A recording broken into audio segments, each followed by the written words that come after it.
going to start off. We're going to give each candidate 3 minutes to introduce themselves. We're going to ask 4 questions.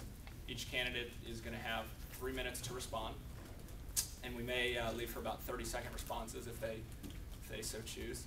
And then we're going to give them 1-minute wrap-up, and I think that'll give us a great feel for where each candidate stands on issues, and give us some great things to go back to our young Republicans and talk about. So without further ado, Mr. Cuccinelli, or Senator Cuccinelli, if you'd like to give your presentation. Well, good afternoon to all of you. Glad to see you're filling the room and run out of chairs. It's a good problem. As someone who still qualifies and is a member of the FAYRs for another couple of months, I'm glad to be here. I will age out and become an old man by your standards in July, but for now I qualify, so I'm glad to be here, and I'm pleased to see so many people who've done so much to help us win in 3 Senate races that I've been in Fairfax. Thank all of you. We are the sole remaining Republican state senator out of 10 state senators in Northern Virginia, because we run on a solid conservative platform, been a leader on life, been a leader protecting families, one of only 2 legislators in Northern Virginia to go out and campaign for the marriage amendment.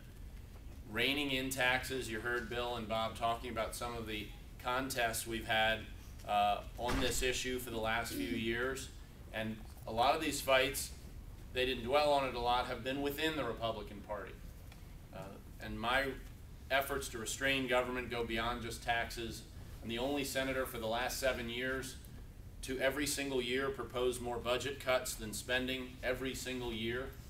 I also got a REAL ID bill through this year to rein in federal government's reach into Virginia citizens' private information.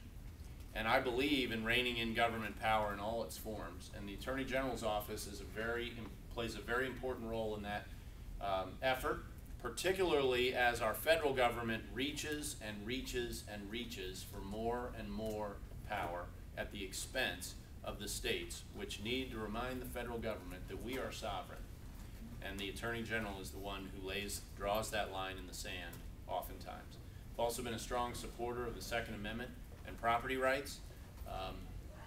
Second Amendment is a rather difficult issue in Fairfax County, but I've been the leader in the state Senate since I arrived, or one of them on that issue, and have not backed down on it despite rather difficult circumstances.